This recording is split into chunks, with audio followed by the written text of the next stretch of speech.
नमस्कार दोस्तों, being academy YouTube channel में एक बार फिर आपका स्वागत है।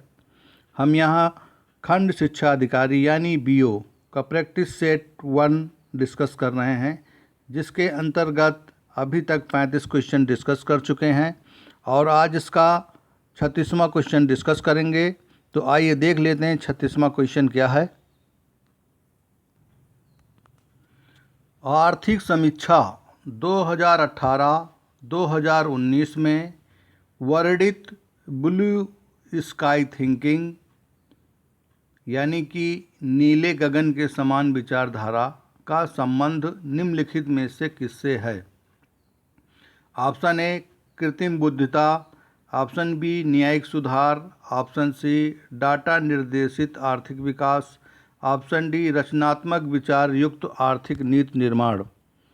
तो यहाँ पे हमारा ऑप्शन सही हो जाएगा, डी ऑप्शन सही हो जाएगा, रचनात्मक विचार युक्त आर्थिक नीति निर्माण।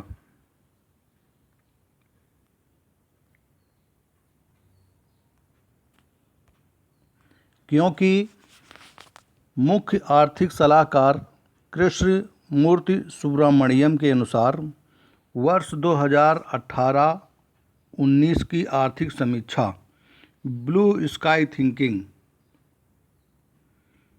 अर्थात नवीन और खुली सोच से प्रेरित है, अर्थात ये रचनात्मक विचार युक्त आर्थिक नीति निर्माण से संबंधित है।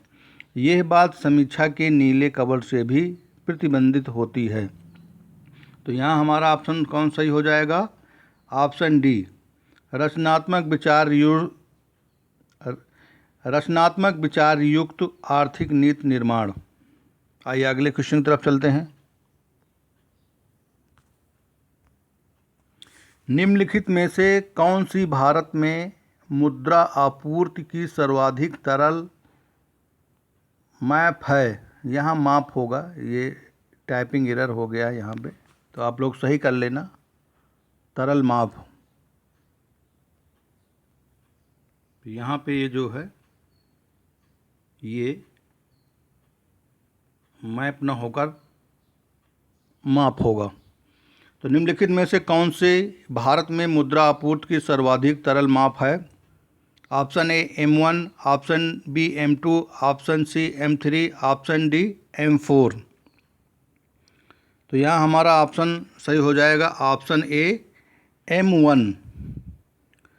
ये तरलता के प्रकार हैं, जैसे M1, M2, M3, M4 ये तरलता के कुछ प्रकार हैं और इनके नाम दिए गए हैं। जैसे M1 को हम क्या बोलेंगे? संकीर्ण मुद्रा, यानी कि सबसे अधिक तरलता वाला है ये। M2 को संकीर्ण मुद्रा भी बोलेंगे, ये क्या है कि M1 से कम है, ये जो है M1 से कम तरलता है। M3 को क्या बोलेंगे? व्यापक मुद्रा, ये M2 से कम तरलता है। और M4 को व्यापक मुद्रा बोलेंगे, ये सबसे कम तरलता है। तो यहाँ हमारा क्वेश्चन पूछा गया है कि निम्नलिखित में से कौन सी भारत में मुद्रा आपूर्ति की सर्वाधिक तरल माप है? तो यहाँ हमारा ऑप्शन सही हो जाएगा, ए M1 भारत में मुद्रा आपूर्ति की सर्वाधिक के लिए तरल माप है। भारतीय रिजर्व बैंक यानी कि RBI का राष्ट्रीयकरण किस वर्ष हुआ? Option A 1935, option B 1948, option C 1949, option D 1969। तो यहाँ हमारा ऑप्शन सही हो जाएगा 1949।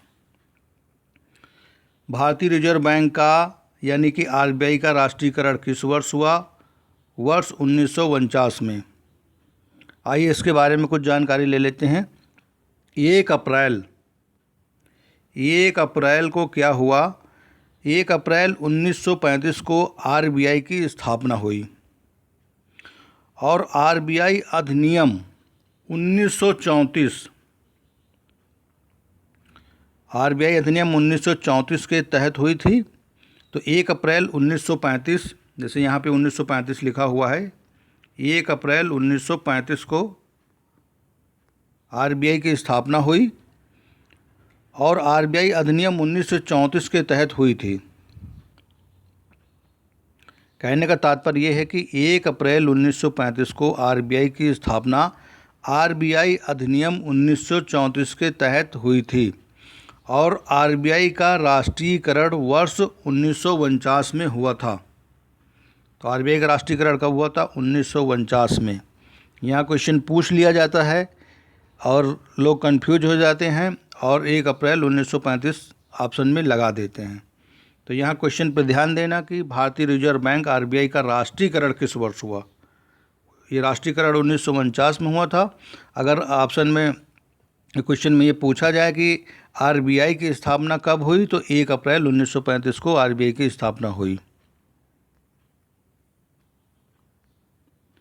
शीतकाल में जब झील की ऊपरी 2 सतह का पानी बर्फ में बदल जाता है फिर भी जलीय जंतु जीवित रहते हैं, क्योंकि इसका कारण पता करना है। वे बर्फ में सांस ले सकते हैं, उनके अंदर काफ़ी मात्रा में ऑक्सीजन संचित रहती है, उनके शरीर की बनावट इस प्रकार की है कि वे ऑक्सीजन के बिना भी रह सकते हैं। ऑप्शन डी, पानी का घनत्व 4 अंश। यहाँ आप लोग कर लेना, ये 4 अंश है। यहाँ पे ये थोड़े टाइपिंग एरर हो गया है। ऑप्शन डी, पानी का घनत्व 4 अंश से पानी का घनत्व 4 अंश सेंटीग्रेड पर सबसे अधिक होता है, जिससे बर्फ की ऊपरी सतह के नीचे पानी रहता है। तो यहाँ हमारा ऑप्शन सही हो जाएगा ऑप्शन डी। ये हमारा ऑप्शन सही होगा, ऑप्शन डी, कि पानी का घनत्व 4 अंश सेंटीग्रेड पर सबसे अधिक होता है, जिससे बर्फ की ऊपरी सतह के नीचे पानी रहता है। क्योंकि शीतकाल में झील की ऊपरी परत 0 डिग्री सेल्सियस तक ठंडा होने पर, कितना? 0 डिग्री सेल्सियस, 0 डिग्री सेल्सियस पर ठंडा होने पर बर्फ़ बन जाती है। शीतकाल में झील की ऊपरी परत 0 डिग्री सेल्सियस तक ठंडा होने पर बर्फ़ बन जाती है, परंतु नीचे का जो जल होता है जो 4 degree Celsius 4 degree Celsius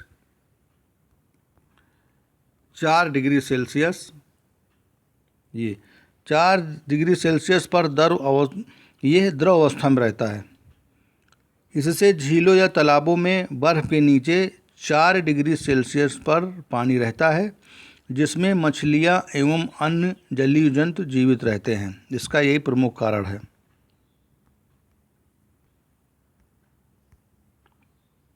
Apache AH-64E helicopter की क्षमताओं में शामिल है। ऑप्शन ए, दागो और भूल जाओ प्रक्षेपास्त्र। ये जो है ये प्रक्षेप अस्त्र लिख गया है, यहाँ प्रक्षेपा अस्त्र होगा, यहाँ पे प्रक्षेपा अस्त्र होगा। टैंक रोधी प्रक्षेपा अस्त्र, हवा से हवा में मारक प्रक्षेपा अस्त्र। ऑप्शन डी, उपयुक्त सभी। तो यहाँ हमारा ऑप्शन सही हो जाएगा ऑप्शन डी, उपयुक्त सभी।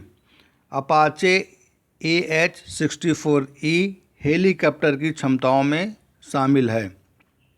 यहाँ पूछने का ये तात्पर्य है कि इसमें कौन कौन सी क्वालिटी अपाचे 64E हेलीकॉप्टर की क्षमताओं में शामिल है। तो यहाँ हमारा ऑप्शन डी सही हो जाएगा, उपयुक्त सभी। यानी कि दागो और भूल जाओ प्रक्षेपास्त्र, टैंक रोधी प्रक्षेपास्त्र, हवा से हवा में मारक प्रक्षेपास्त्र, ये सारी इसकी क्वालिटी हैं। और क्योंकि अपाचे अत्याधुनिक मारक क्षमताओं में से युक्त एक बहुउद्देशीय लड़ाकू हेलीकॉप्टर है। ये हेलीकॉप्टर दागो और भूल जाओ मिसाइलों, टैंक रोधी मिसाइलों, हवा से हवा मार करने वाली मिसाइलों, रॉकेटों आदि से लैस है।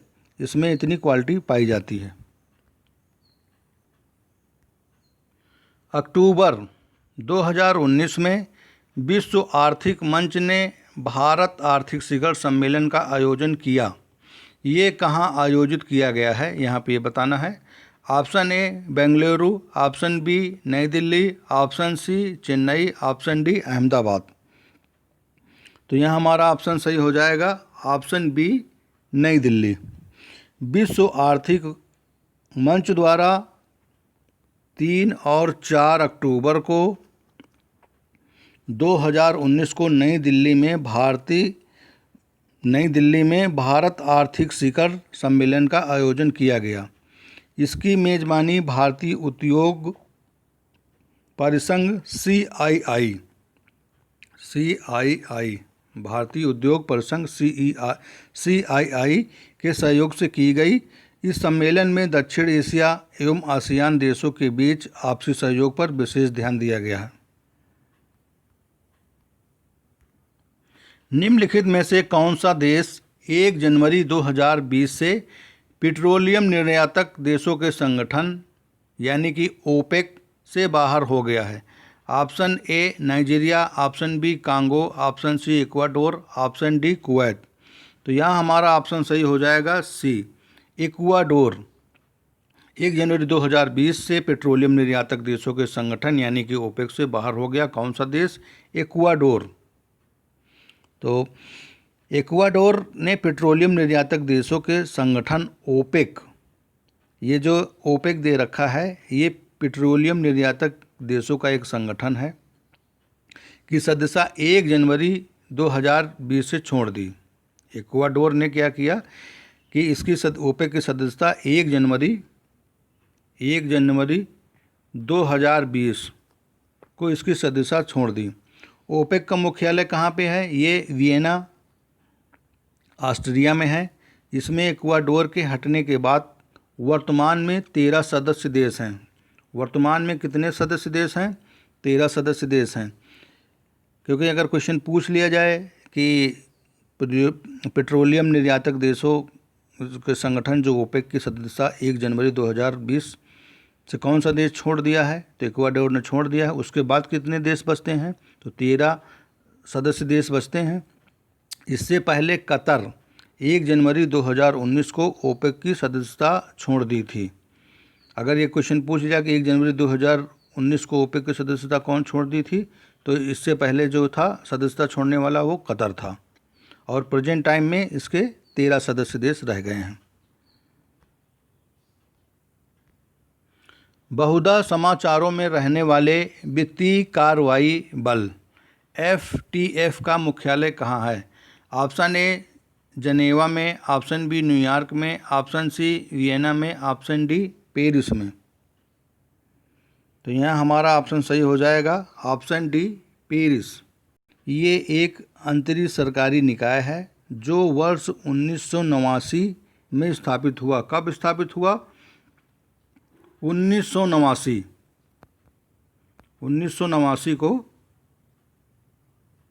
स्थापित हुआ, मतलब 1989 में स्थापित किया गया था।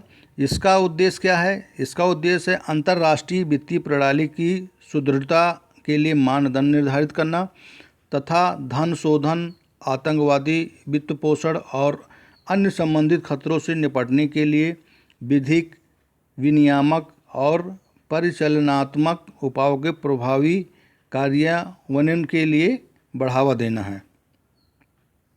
तो आइए आगे अगला क्वेश्चन देखते हैं। वर्तमान स्थिति के अनुसार शनि के कितने चंद्रमाओं की खोज की जा चुकी है? Option A 62, option D 72, option C 82, option D 92।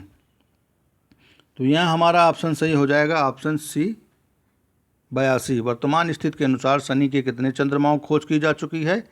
तो अभी तक 82 चंद्रमाओं की खोज की जा चुकी है। शनि के कितने चंद्रमाओं की खोज की जा चुकी है? 82।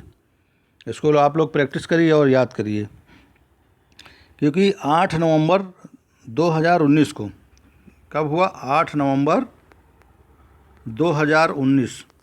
8 नवंबर 2019 को शनि के ग्रह के 20 नए चंद्रमाओं की खोज की घोषणा की गई थी। इससे लेकर शनि के अब कुल 82 चंद्रमा हो गए हैं। ये सौरमंडल में किसी भी ग्रह के चंद्रमाओं की सर्वाधिक संख्या है। इसके पूर्व बृहस्पति के सर्वाधिक संख्या में ज्ञात चंद्रमा कितने थे? 79 थे। अभी क्या हुआ? शनि में चंद्रमाओं की खोज की जा चुकी है, तो अब तक इसमें 82 हो गए हैं। और इससे पहले जो ये बृहस्पति, इसके पूर्व जो बृहस्पति के सर्वाधिक संख्या में ज्ञात चंद्रमा की खोज की गई थी, उसमें क्या है, 79 है। चंद्रमा में 79 हैं। आइए नेक्स्ट क्वेश्चन तरफ चलते हैं।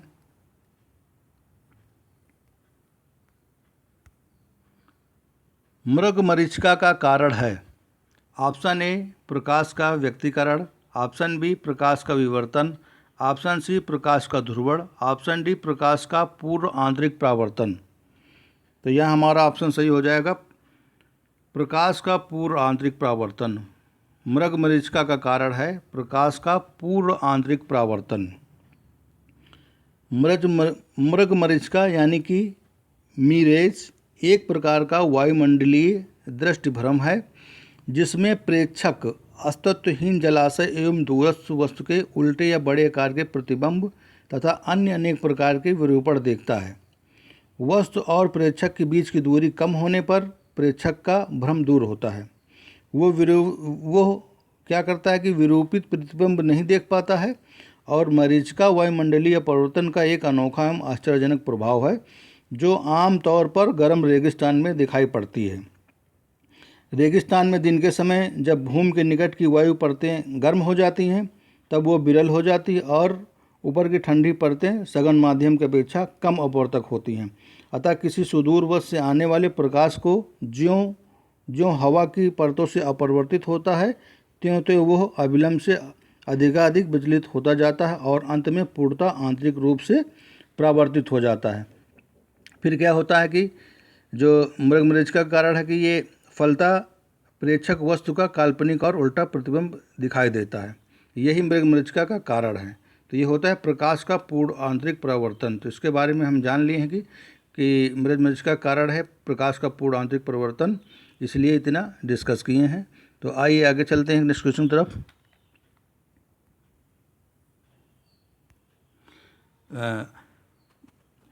इसरो ने चंद्रयान 2 मिशन के लिए चंद्रमा के दक्षिणी ध्रुव को क्यों चुना? प्रश्न है हमारा, इसरो ने चंद्रयान 2 मिशन के लिए चंद्रमा के दक्षिणी ध्रुव को क्यों चुना?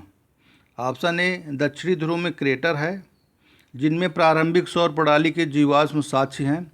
ऑप्शन बी चंद्रमा के उत्तरी ध्रुव की तुलना में ये किफ़ायती है। ऑप्शन सी चंद्रमा के दक्षिणी ध्रुव पर ठंड कम थी, अतः ये प्रयोगों का संचालन सुविधाजनक था। ऑप्शन डी चंद्रमा के दक्षिणी ध्रुव पर पानी का ना होना। तो यहाँ हमारा ऑप्शन सही हो जाएगा, ऑप्शन ए।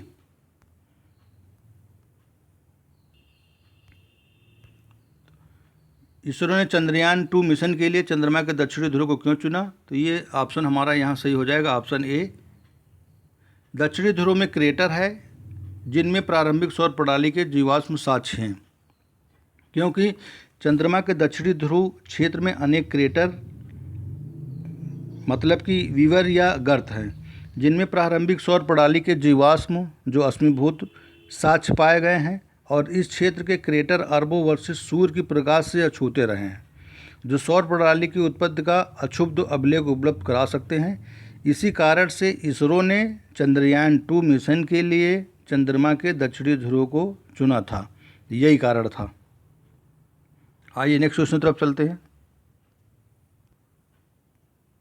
भारतीय संविधान का कौन सा अनुच्छेद संवैधानिक विवाद में सर्वोच्च न्यायालय के अपीलीय क्षेत्राधिकार से संबंधित है? अनुच्छेद 131, अनुच्छेद 132, ऑप्शन सी अनुच्छेद 134 ए को मिलाकर अनुच्छेद 132 को पढ़ना, ऑप्शन डी अनुच्छेद 134 ए को मिलाकर अनुच्छेद 133 को पढ़ना। तो यहाँ हमारा ऑप्शन सही हो जाएगा, ऑप्शन सही हो जाएगा सी, ऑप्शन सही होगा।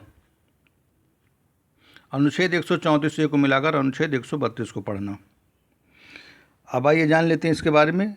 अनुच्छेद 132 के अनुसार किसी उच्च न्यायालय की सिविल, दंडिक या अन्य कार्रवाई में दिए गए किसी निर्णय, डिक्री या अंतिम आदेश की अपील उच्चतम न्यायालय में होगी, जबकि अनुच्छेद 133 क्या कहता है? जबकि अनुच्छेद 133 में केवल सिविल विषयों की अपील से संबंधित है। और अनुच्छेद 134A यहाँ बताया गया है, अनुच्छेद 134A उच्चतम न्यायालय में अपील के लिए प्रमाण पत्र का उल्लेख करता है। इस प्रकार संवैधानिक विवाद में अनुच्छेद 134A को अनुच्छेद 132 के साथ मिलकर पढ़ने से सर्वोच्च न्यायालय के अपीली क्षेत्राधिकार का सृजन होता है। प्रोटेम स्पीकर का कर्तव्य होता है।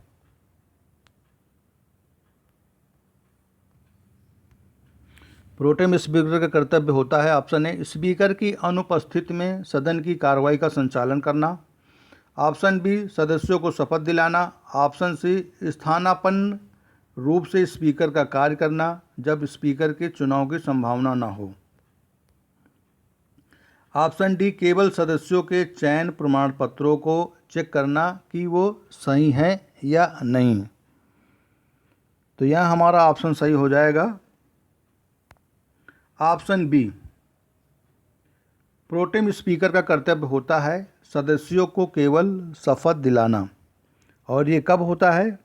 जब नवनिर्वाचित सदन में लोकसभा अध्यक्ष यानी कि स्पीकर के चुनाव से पूर्व सदन के सामान्यतः सर्वाधिक वरिष्ठ सदस्य को प्रोटेम स्पीकर के रूप में चुना जाता है।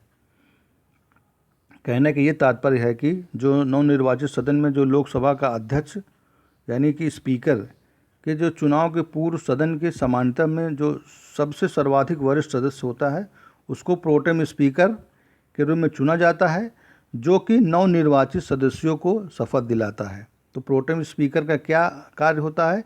ये नवनिर्वाचित सदस्यों को शपथ दिलाता है तथा स्पीकर के चुनाव तक सदन की अध्यक्षता में कार्य करता रहता है। भारत का उपराष्ट्रपति,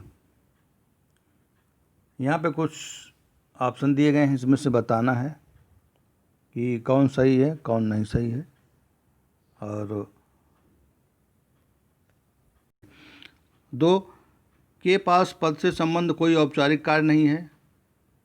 तीसरा, राष्ट्रपति की अनुपस्थिति में उसके कार्यों का निर्वहन करता है।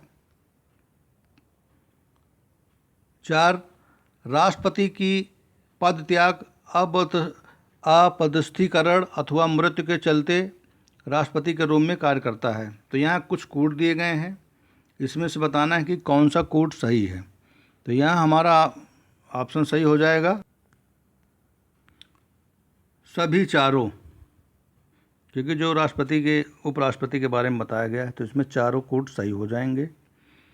तो क्योंकि भारत का उपराष्ट्रपति राष्ट्रपति के पश्चात भारत का द्वितीय उच्चतम प्रतिष्ठित पदधारी है। वो राज्यसभा का पदेन सभापति होता है, परंतु उसके पास उपराष्ट्रपति पद से संबंध कोई औपचारिक दायित्व नहीं है। वो राष्ट्रपति के पद त्याग, अपदस्थीकरण अथवा मृत्यु की स्थिति में या राष्ट्रपति की अनुपस्थिति में उसके कार्यों का निर्वहन करता है। जो इस प्रकार जो है हमारा ऑप्शन डी सही हो जाएगा। निम्नलिखित में से कौन सा एक राज्य का नीति निर्देशक सिद्धांत संविधान में बाद में जोड़ा गया? ऑप्शन ए, ग्राम पंचायतों का संगठन। ऑप्शन बी, गोवध निषेध। ऑप्शन सी, मुफ्त कानूनी सलाह। ऑप्शन डी, समान नागरिक संहिता। तो यहाँ हमारा ऑप्शन सही हो जाएगा, ऑप्शन सी, मुफ्त कानूनी सलाह। मुफ्त कानूनी सलाह राज्य के नीति निर्देशक सिद्धांतों के तहत संविधान में बाद में जोड़ा गया है। ये 42वें संविधान संशोधन अधिनियम 1976 का 42वें संविधान संशोधन अधिनियम 1976 द्वारा भारतीय संविधान के भाग 4 में राज्य के नीति निर्देशक तत्वों के तहत जोड़े गए अनुच्छेद 39 का, कौन सा अनुच्छेद? अनुच्छेद 39 का, ये अनुच्छेद 39 का में गरीबों के लिए मुफ्त कानूनी सलाह का प्रावधान किया गया है। तो आज का वीडियो यहीं समाप्त हुआ है। अगर वीडियो पसंद आया तो लाइक ज़रूर करिएगा। तो वीडियो देखने के लिए बहुत बहुत धन्यवाद। ये सीरीज़ कंटिन्यू चलती रहेगी।